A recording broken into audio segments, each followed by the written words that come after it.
Farming UC, the 23rd of September 2017, 101452, the 23rd of September 2017, 101452. Agri Safety.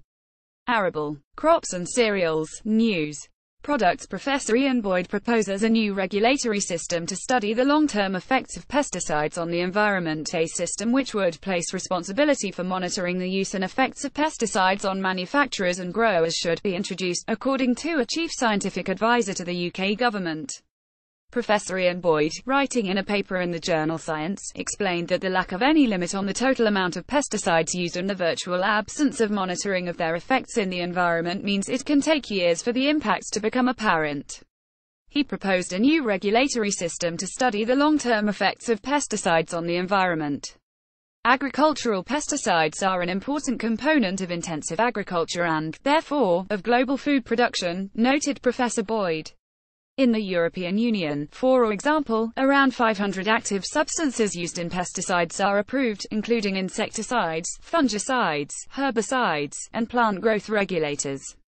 Largely ignored, however, Boyd explained that the current assumption underlying pesticide regulation, that chemicals that pass a battery of tests in the laboratory or in field trials are environmentally benign when they are used at industrial scales, is false. The effects of dosing whole landscapes with chemicals have been largely ignored by regulatory systems.